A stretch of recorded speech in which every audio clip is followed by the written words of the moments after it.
Many of you have already heard it because a lot of folks are new, by the gentleman from Frederick. But I just wanted to explain a little bit more about my county. Several years ago, Harford County has had 287G for a long time. Several years ago, there was a horrific killing in my county. It was a workplace shooting. Some of you may have heard about it. I was intimately connected to that because the owners of the business were close family friends. And many of the victims and the witnesses were here illegally. We did not have a problem with those folks coming forward to testify. They were not scared or stopped by the 287G program. They weren't scared or stopped by the aggressive policing, maybe that against illegal immigration that seems to be perceived that happens in my county. They were not. They were offered by the sheriff, the same sheriff that put the 287G program into place, U visas so that they could stay here lawfully in America while that process and that litigation played out. And they all took the opportunity to come forward, not just to report these crimes, but to participate in the actual adjudication of the murderer who killed their coworkers and family members for some of them. So I just want to bring us back down to reality here. A lot of the fear in public in some of your communities is because it is being actively stoked every day. We are creating the fear because when Biden was in office, this fear was not a problem. The program existed. We had people living in Harford County illegally, many of whom I knew. They were not afraid. They were not living afraid. This program is not the problem. And I understand, as the minority leader spoke, that there is a visceral need from some folks here to change immigration policy at the federal level. We are not doing that. We are not doing that. But what you are doing is you are taking away what is the safest tool we have to remove folks who are here, who are committing crimes and who are here illegally. Their first crime, I'm sorry, is coming here illegally. Then they get picked up for a second crime, usually a more serious crime. I'm sorry, this is facts. If you don't like it, go to DC. I know some of you from your speeches might be headed that direction. There will be consequences, not just because the Trump administration is going to come down harder on Maryland, as we all know. There will be human consequences, and I want to make sure everybody on the floor here knows that you will have participated, just like many of you who voted for dignity, not detention.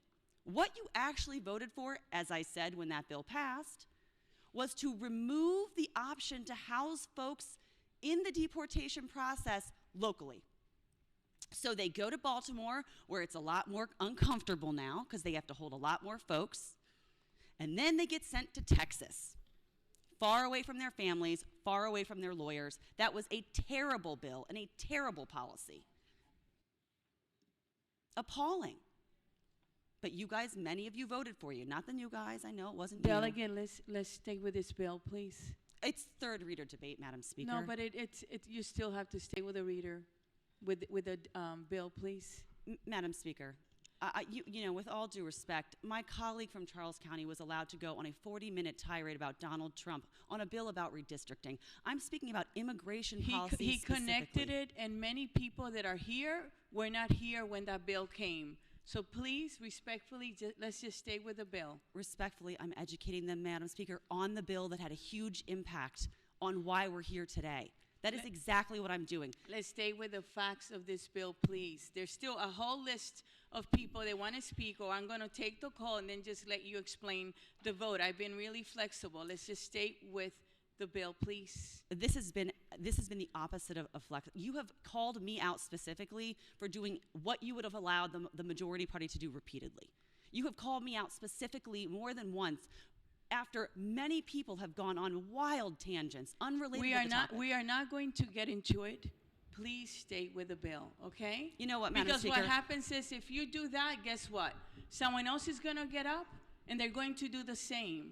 So from my perspective, as I'm standing here, one action has a reaction.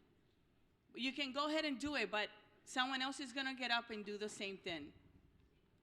I'm very confused with the inequity in treatment, Madam Speaker. I'm It's disappointed. not, I hope you don't disappointed and take it that confused. way, but please stay with, Well, with I the do. bill. I do take it that way. Absolutely take it. I'm sorry It is you're taking it it's that really way. a sad thing when we are allowed to spend 40 minutes talking about Donald Trump on a redistricting bill. That but when I was speak- different. He was Okay. the floor leader.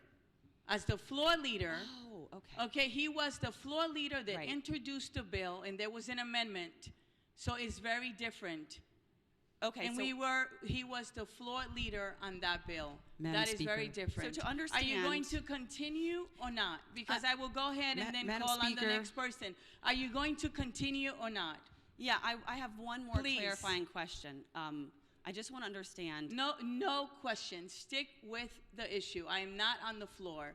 Please. This is really unbelievable, Madam Speaker. Madam Speaker, Madam Speaker, I'm calling on the parliamentarian. thank you, Madam Speaker.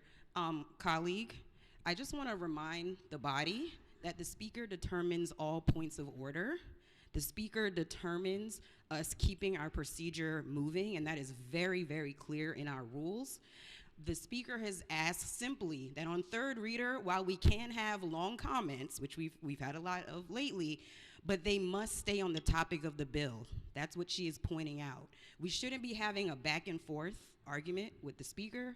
Her point about us staying on the bill is 100% accurate. The question before the House right now is, shall this bill pass? Each person that's standing up should be making their point as to why the bill should pass or why the bill should not pass. That is the only topic that should be discussed, and that is the question before the House. So let's please refrain from having a back and forth with Madam Speaker. She determines all points of order, and I just want to respectfully just ask the colleague, we're all ready to listen to your points around the bill in terms of why it should or should not pass, and if we can move forward with that discussion, please. Thank you. Excellent. Madam Thank you, Speaker. Madam Speaker. No, I am going to recognize the young lady from Hartford that is talking. Please, Thank- go ahead, proceed. Thank you, Madam Thank you. Speaker.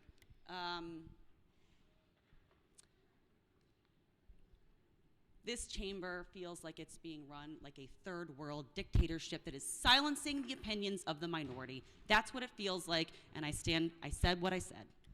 Thank you. All right, I'm going to call the roll.